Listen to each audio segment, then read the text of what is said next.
It wasn't the leash that caught me off guard. It was the smile. The way Kira stood in my doorway. Sun-kissed already, despite the cruise not beginning until the next morning. Her hand on Rollo's collar like it was a bouquet she'd picked just for me. We thought it'd be best. Too much walking, too much sun, and Rollo loves you. I heard the suitcase wheels hum down the hallway before I even realized what was happening. Jonas trailed behind her, holding a bag of dog food and Rollo's favorite bed, folded into a neat square. Neither of them paused long enough to register my confusion. They were already stepping inside, placing things on my kitchen counter like it was a given, like I'd been consulted. "It's just 2 weeks," Kira continued, walking briskly into the living room. "You know how crazy things are on the ship, and we didn't want to worry about him the whole time." Her eyes scanned the place out of habit, checking for anything out of place, anything she might later mention, with a smile that didn't quite reach her eyes. "Plus, you and Rollo, you're like soulmates." I looked down at Rollo. The old beagle gave me a slow blink and wagged his tail once. He looked tired. He always did. But there was something deeply comforting about the way he sat beside me, as if he knew, as if we both did. "Did anyone ask if I was free?" I finally managed, my voice steady, not angry. I meant it as a real question, not barbed, just factual. Kira laughed lightly, already zipping up her handbag.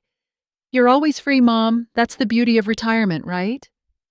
I didn't answer. I stood by the door while they hugged me, Jonas with a quick side pat, Kira with her arms too tight and too brief. She kissed my cheek like she was pressing a stamp onto a letter. And then they were gone. Down the hall, into the elevator, off to their adventure. I closed the door slowly and looked around. The bag of kibble. The leash on the hook. Rollo's blanket draped over my armchair, like it had been there all along. It wasn't that I didn't want the dog. Rollo had always been good company, quiet, loyal, a shadow with warm eyes. But I had thought, perhaps foolishly, that they would ask. That I might be invited, even just for a few days. That I mattered not just as a helper, but as a person. Someone who'd once cradled their mother when she cried through her divorce.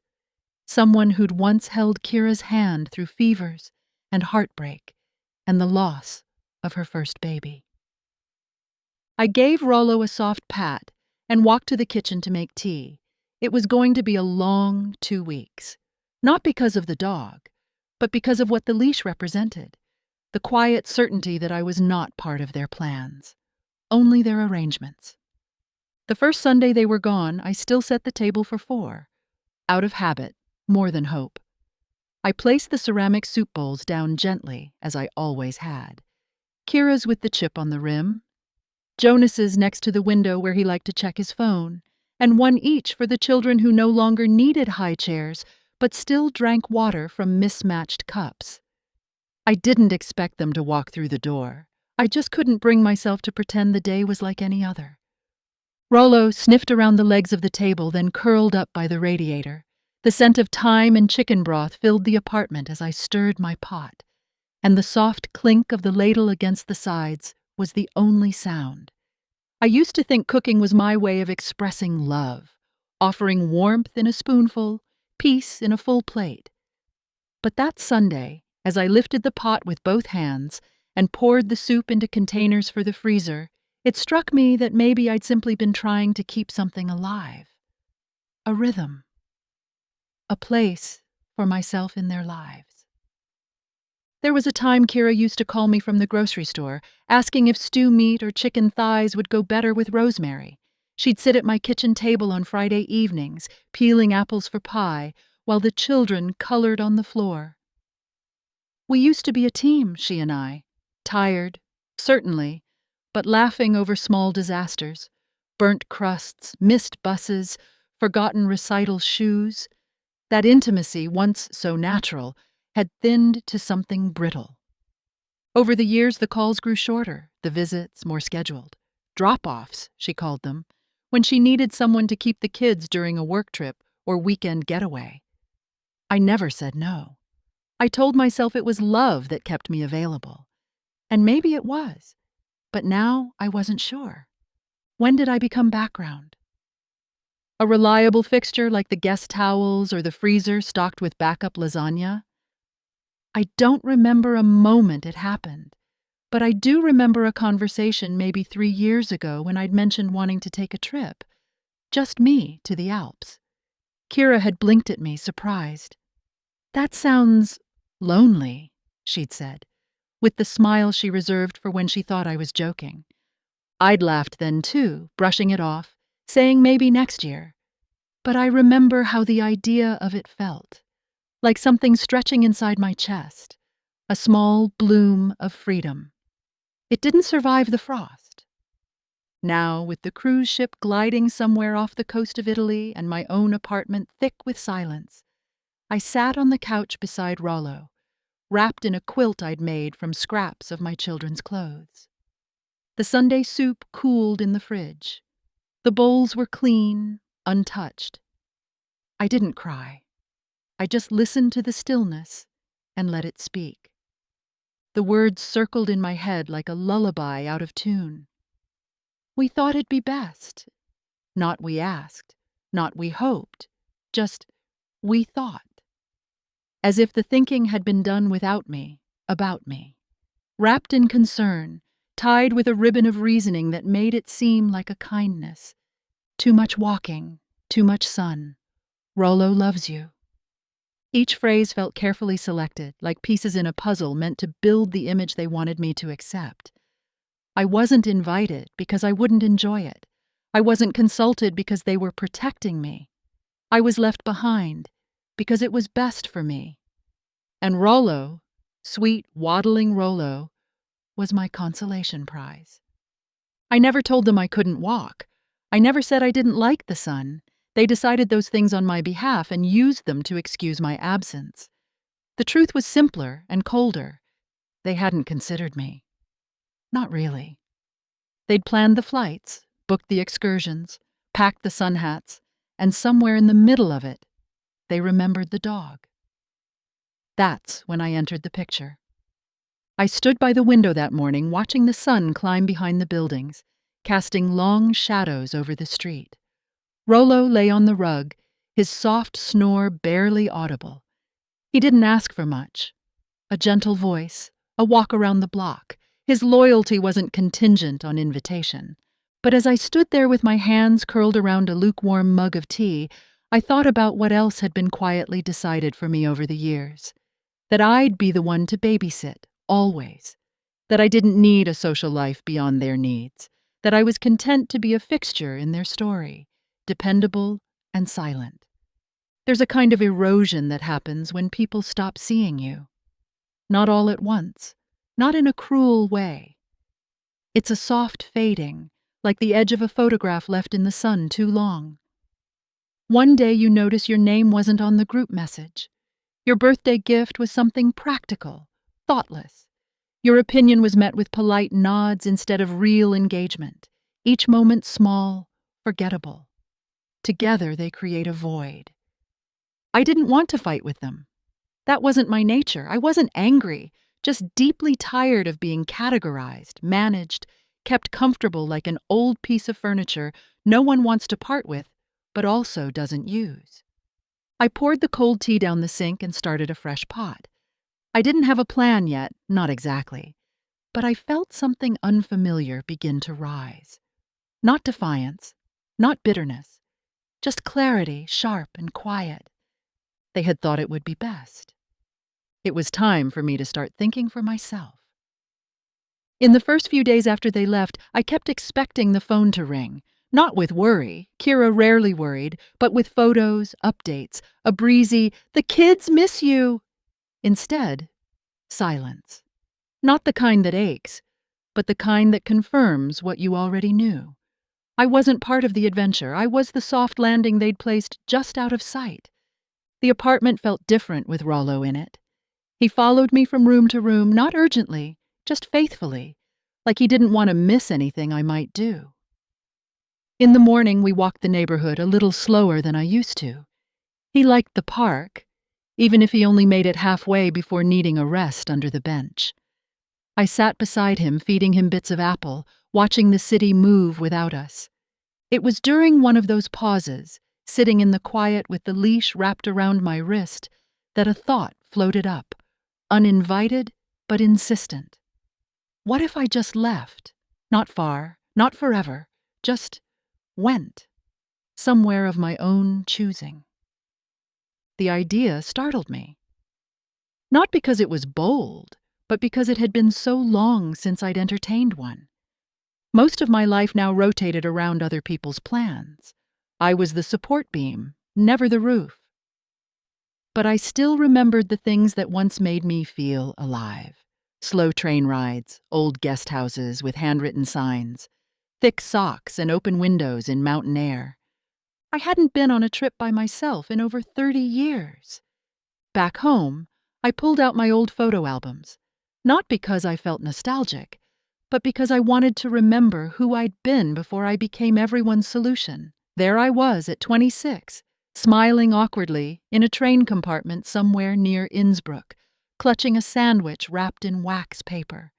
I'd taken that trip alone, no itinerary, no one waiting for updates, just a map, a book, and the quiet pleasure of going somewhere for no one but myself. Rollo thumped his tail against the floor as I turned the pages. I looked down at him, his eyes patient, accepting.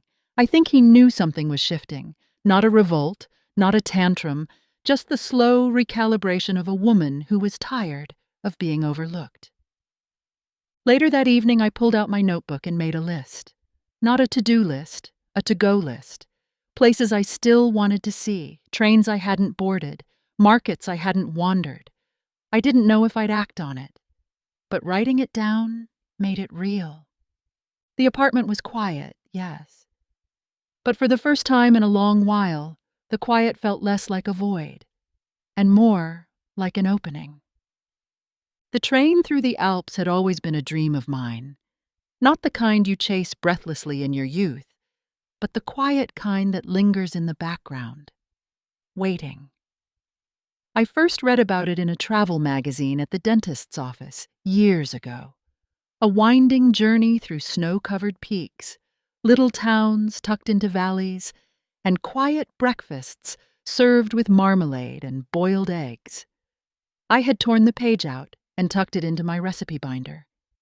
It's still there, somewhere between the apricot kuchen and the braised lamb. I almost went once, the year after my husband died. Kira had just started her new job, and the children were still small. She was overwhelmed, and I offered to help, of course. Just for a few weeks, I said. I'd go next year, but next year never came. There was always something, a recital, a school break, a broken arm. Each time I told myself it was fine, that there would be time later. Later stretched into decades. Now I found myself on the website for the same railway. The photos were different, sharper, more commercial, but the promise was the same. Panoramic windows, cozy guest houses, a pace slow enough to let the world sink in. My finger hovered over the Book Now button, my heart tapping a rhythm I hadn't felt in years. It wasn't fear that held me back. It was habit. The habit of putting my life around the lives of others, as if mine were made of softer material, more flexible, less pressing. But the truth was, I wasn't needed right now. No one had asked where I wanted to be, so maybe, for once, I could be somewhere on purpose. I opened my drawer and pulled out my passport. The cover was worn, the edges curled slightly, but the stamp from that long-ago trip to Austria was still there. I stared at it for a long time before finally searching for guest houses along the route. Nothing extravagant, a modest room with a view, a place with thick blankets and coffee served in silence. The total cost surprised me. Less than a month's groceries. I could afford it. I had always been careful the way widows learn to be. I filled in the dates, just 7 days, enough to stretch without snapping. I clicked through to the next page. Still no confirmation, but I could see it now, the possibility of it. forming in my chest like a quiet hum. Behind me, Rollo stirred, his ears twitching in his sleep. I looked over at him, then back at the screen. I didn't know exactly when I would go or how I'd explain it, but for the first time in a long while, I wanted something, and maybe that was reason enough to begin. I didn't book the ticket that night. I left the tab open, my laptop glowing softly in the dark while Rollo snored beside me. I told myself I'd think on it, give it a day or two, but the truth was, I was already decided. It just took a little longer for my hands to catch up to what my heart already knew. The next morning I brewed coffee and watched the steam curl upward in the morning light. The apartment was still. I stood at the window, the cup warm in my hand, and imagined what the view might look like from a train window. Forests, tunnels, mountains that made you feel the size of a thimble. The more I pictured it, the more the silence inside me turned into something else. Not loneliness. Not even anticipation. Just readiness. I sat down and opened the laptop again. The site hadn't timed out. My dates were still there. The second-class option was the only one I considered, just like I used to when money was tight and pride was louder than comfort. I selected it with a quiet sense of rightness. The guest house came next. A small room overlooking a lake owned by a couple in their 70s who served homemade plum jam with breakfast. I smiled at their photo, framed in front of a lace-curtained window. They looked like the kind of people who would know how to make you feel welcome without asking questions. I filled in my name, my address, my card number. My fingers trembled only once, at the very end, before I clicked confirm. It wasn't fear. It was gravity. The weight of doing something purely for myself after so many years of shrinking my wants to fit inside other people's plans. The confirmation screen blinked into place, cheerful and final. I didn't print it. I didn't even write it down. I just closed the laptop and sat very still, listening to the hum of the refrigerator, the faint rustle of Rollo shifting in his sleep. I didn't tell anyone. Not yet. There was something precious about keeping it to myself, like a wrapped gift hidden in the back of the closet. I didn't owe anyone an explanation. For once, I was under no obligation to justify my absence. On the kitchen wall, my calendar hung as always. I picked up a red pen and circled the departure day, not with a label or a note, just a small circle, quiet and contained. No fanfare, just intention. That afternoon, I took Rollo for a longer walk than usual. He was slow, pausing often, but he made it to the bench by the rose garden, where we sat and watched the petals flutter in the breeze. I scratched behind his ears and whispered, "We're going to make a little change, you and I." He blinked at me with those soft, understanding eyes, and I felt for the first time in a very long while entirely awake. There were only a few things left to arrange before I could leave. Most of them were simple. Packing a bag, printing my train ticket, laying out a spare key, but one thing needed thought and care. Rollo. He was never a burden to me.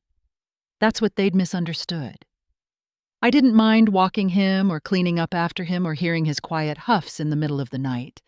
What I resented was being reduced to the role of caretaker, without conversation, without choice.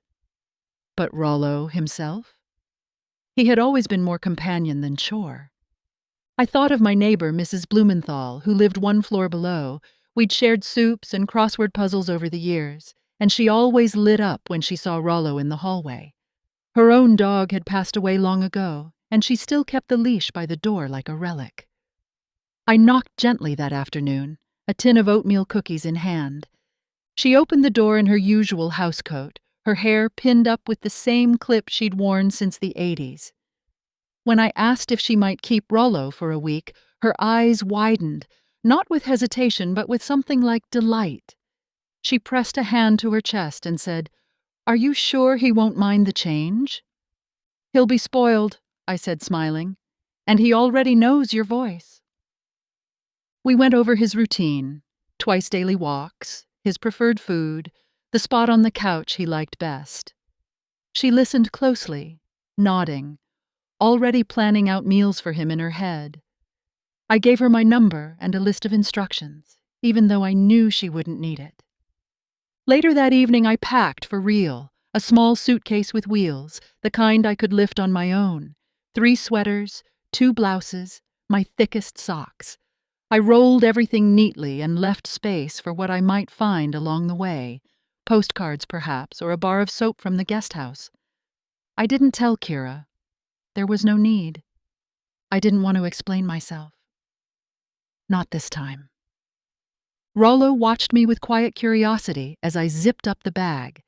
I knelt beside him, resting a hand on his back. "I'll be back soon," I whispered, my voice soft. "You'll be just fine." He nudged his head into my palm, warm and trusting. I kissed the top of his head and turned off the light. I hadn't left yet, but already something had shifted. The world felt a little larger again, and I was no longer asking for permission to step into it. The morning of my departure, the city was still. It was the kind of early that makes you feel like you're the only one awake, the only one in motion. I dressed slowly, layering for warmth, buttoning my coat with fingers that moved steadily, without hesitation. My suitcase stood ready by the door, Rollo already at Mrs. Blumenthal's downstairs, his tail wagging as if he sensed something important was beginning. I didn't leave a note. There was nothing to explain. The plants were watered. The mail paused. The windows locked. I turned off the lights and pulled the door closed with a quiet click. Not a goodbye, just a pause. At the station, the air bit at my cheeks. People rushed by, pulling their own luggage, headphones in, eyes low. I moved through it all like I belonged, because I did. My ticket buzzed quietly in my coat pocket. I clutched it, like a secret. When the train arrived, I stepped aboard without ceremony. The car was half empty, the seats upholstered in navy blue, the windows stretching wide enough to see whole stories unfold. I took the window seat and placed my bag beside me, watching as the platform slipped away. The city receded quickly, replaced by quiet towns and then, slowly, hills that began to swell into mountains. I sipped tea from a paper cup, not minding the bitterness, and let the rhythm of the train settle into my bones. It was a sound I hadn't heard in years, movement without destination pressure, motion without someone else's agenda pulling the strings. I didn't check my phone. I didn't want to know if they'd written. I wanted this to be mine. As the sun climbed higher, casting long strips of gold across the landscape, I remembered what it felt like to be young and unaccounted for. I didn't feel old today. I felt like someone in the middle of something, not at the end of it. The train curved sharply around a bend, revealing a lake tucked in the valley below. The water glittered, untouched, and I pressed my fingers to the window as if I could carry some of it with me. It was beautiful. Not in the loud, obvious way, but in the kind that waits for you to notice. This wasn't rebellion. This wasn't revenge. It was return. To myself. To something I'd buried under years of availability, of accommodating, of smiling when dismissed. I didn't know what waited at the guest house. Maybe just quiet meals and cold mornings, maybe more. But for the first time in a long time, I was going somewhere not because someone needed me, but because I did. And that was enough. The guest house stood at the edge of a narrow lane, its shutters painted the kind of green that fades beautifully with time. A small bell above the door rang softly as I stepped inside, the smell of pine wood and fresh bread wrapping around me like a scarf. The woman at the front desk greeted me in German-accented English, her smile kind but reserved, as if she understood I didn't come here to make conversation. My room was at the top of a narrow staircase, the steps creaking slightly beneath my boots. The key turned with a satisfying click, and when I opened the door, the first thing I saw was the view. Hills rolling gently down toward a lake, the mountains rising behind like guardians. A lace curtain fluttered at the window, and the bed was made up with a heavy quilt in muted reds and blues. There was a small desk, a single chair, and silence deep enough to feel sacred. I unpacked slowly. My sweaters folded into the wardrobe, my book placed on the nightstand. I laid out my toiletries with quiet care, as if to tell the space I intended to stay, not just pass through. That first evening I sat at the window with a slice of brown bread, a boiled egg, and a cup of chamomile tea. I didn't need anything more. I watched the light change across the lake, watched it dip behind the trees and paint the peaks in fading gold. The sky shifted colors with a kind of elegance that demanded nothing. I felt no urgency to capture it, no need to prove to anyone I was here. It was enough that I was. Later, I pulled out a postcard from my bag. I had picked it up at the station, an image of the lake in summer, full of paddle boats and families I would never meet. I turned it over and wrote only one sentence. Rollo is with my neighbor. I'm on my own adventure. No sunblock required. I placed it on the desk and stared at it for a long moment before deciding to send it. Not to provoke, not to announce, just to state, gently and truthfully, that I was no longer where they'd left me. I walked it down to the village postbox before bed, the night air crisp, the sky scattered with stars. Back in my room, I tucked myself under the quilt and left the window slightly open. The cold crept in, but I didn't mind. I slept deeply, without interruption, for the first time in months.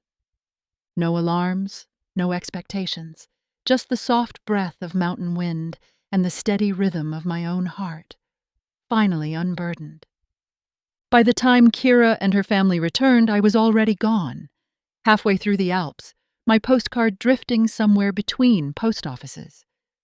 They arrived home sun-kissed and sand-dusted, wheeling their matching luggage through my quiet building, laughing too loudly in the hallway. Jonas opened my apartment with the spare key, assuming I'd be there, but the lights were off, the air still. Rollo wasn't waiting by the door. Instead, on the kitchen table, sat a single postcard, propped neatly against the fruit bowl. The handwriting was unmistakable, steady and curved, the same way I used to sign permission slips and birthday cards. The message was brief, unbothered. Rollo is with my neighbor. I'm on my own adventure. No sunblock required. I imagine they stood there for a moment, not quite sure what to make of it. No one had ever had to look for me before. I had always been there. When the flights were delayed, when the kids had fevers, when the dog needed walking. My absence was not dramatic. It was simply new. Jonas, I'm sure, read it twice, just to make sure it meant what it meant. Kira likely looked around for clues, an open suitcase, a half-drunk cup of tea, anything to suggest this was temporary, accidental. But everything was tidy, put away, chosen. I wasn't hiding. I had just finally chosen to go. There was nothing for them to do. No instructions left behind, no emergency to manage.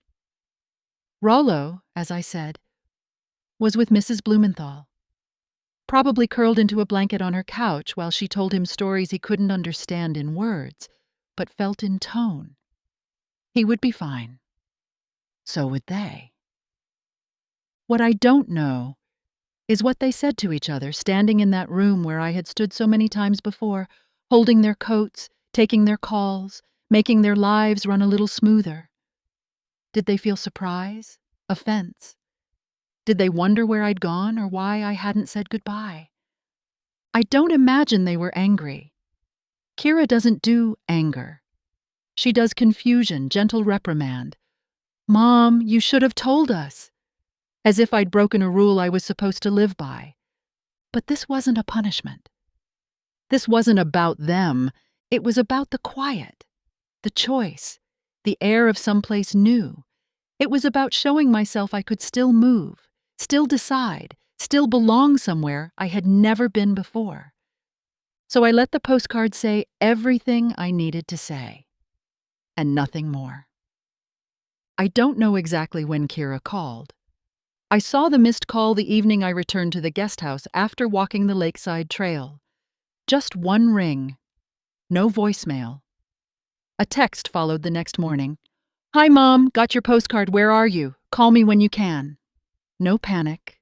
No urgency. Just the unfamiliar tone of a daughter who hadn't expected to be left out of the loop. There was another from Jonas, a few hours later. "Hope everything's okay. Let us know when you're back." I didn't respond. Not yet. Not because I wanted to punish them. I just wanted to stay in the stillness a little longer. I was not angry. I had no appetite for confrontation. But I wasn't ready to explain my absence as if it were a mistake that needed to be corrected. They were used to knowing where I was, not because they asked, but because I never strayed.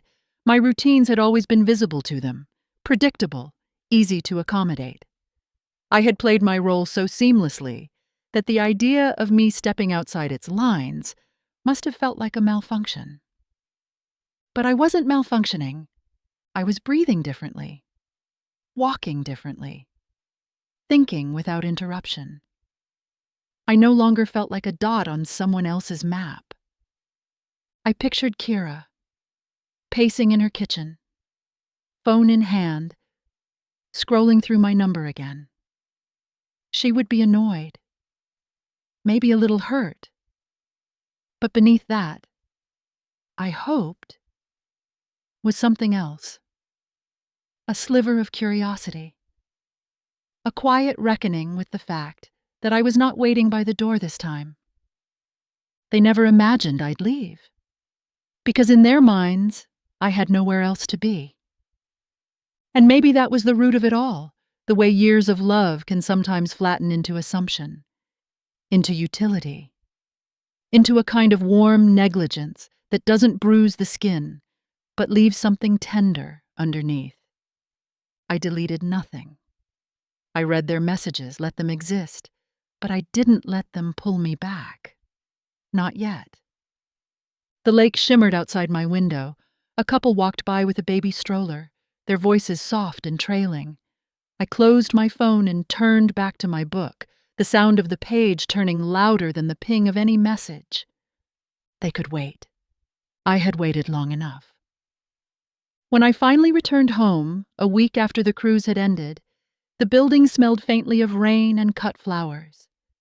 Mrs. Blumenthal met me at her door before I even reached mine, Rollo in tow, his tail thumping as though I'd only stepped out for groceries.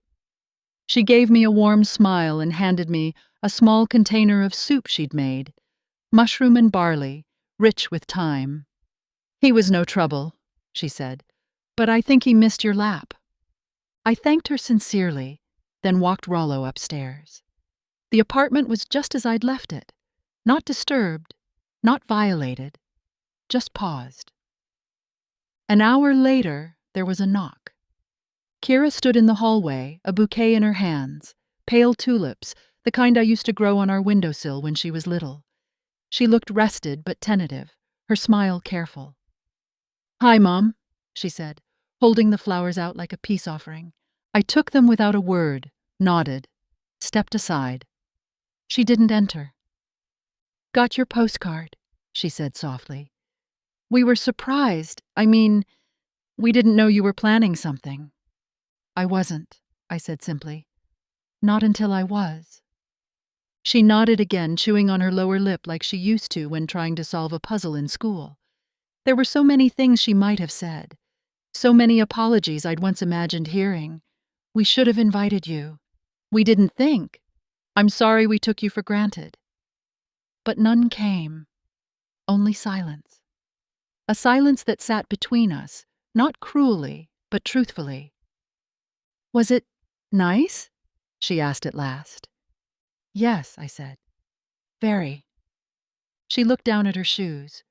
Well, we missed you. I smiled gently. Rollo didn't. We both laughed softly. She handed me a card tucked between the stems of the tulips. No message inside, just her name. I thanked her and stepped back into my apartment. She didn't linger. She didn't ask to come in. I think she understood that this moment didn't belong to her. I placed the flowers in a vase and set them on the windowsill. They were beautiful, quiet, unassuming, like something given, not out of guilt, but out of realization. I didn't need her apology. I didn't even need her to change. What I needed was exactly what I had taken: space. And I didn't need to explain it. I sat with Rollo on the couch, the soup warming on the stove, the tulips catching the late light. No one was owed anything.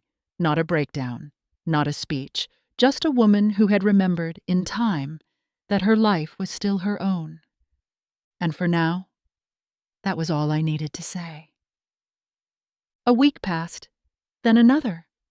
Life resumed in small ways. I shopped for groceries, folded laundry, walked Rollo along the park path lined with old birch trees. Kira didn't press. She sent photos now and then, of the kids painting, of a lemon tart she'd tried to make, of Jonas asleep on the couch with a magazine over his chest. But the tone had shifted. She no longer assumed I'd appear for every recital, every dinner. There was a pause in her voice now. A space where my permission used to be taken for granted. On the wall in my kitchen, the calendar still hung. Same cheap paper squares, same faded floral border. The week of my trip was marked in red, a simple circle that meant more than anyone would guess. It hadn't been a dramatic gesture. I hadn't slammed doors or burned bridges. I'd simply drawn a line around a choice. Below it, in blue ink, I marked another week. Different city, different route, a place I'd once seen on a travel program, where wildflowers grew along the coast and old women sold fresh cheese from wooden stalls. I didn't know if I'd go. Not yet. But the circle was there. A promise I'd made to myself. It's strange how quiet revolutions begin, not with shouting, but with stillness, with the refusal to be overlooked, with the decision to stop asking if your life is an inconvenience to others. I didn't need their approval. I didn't need their understanding. What I needed was the view from a train window, the sound of my own footsteps on unfamiliar ground, the knowledge that I could move through the world by my own design. Rollo sat at my feet, his head resting against my slipper. His eyes were cloudy now, but still full of that soft knowing. He hadn't questioned the change. He'd adapted, the way animals do, quietly, completely. Maybe that's why I loved him so much. He never asked me to explain. He never made me feel small for wanting more. That afternoon I made soup. Not for anyone else, just for me. I didn't freeze extra portions. I didn't send texts inviting the family. I ate slowly, listening to the radio play something old and lovely in the background. The scent of rosemary filled the apartment, grounding and light. Later, I stood on the balcony. The sun was low, spilling gold across the buildings, warming the railing beneath my palms. I closed my eyes and let it touch my face. Not too much, not too little, just enough. No one needed anything from me in that moment, and I needed nothing but the air, the sky, and the soft rhythm of my own breath. They had once thought it would be best for me to stay behind. But now I knew the truth. I could go and the world would not collapse. I could leave and still be loved. I could step out and still belong. And so I did. Quietly. Entirely. On purpose.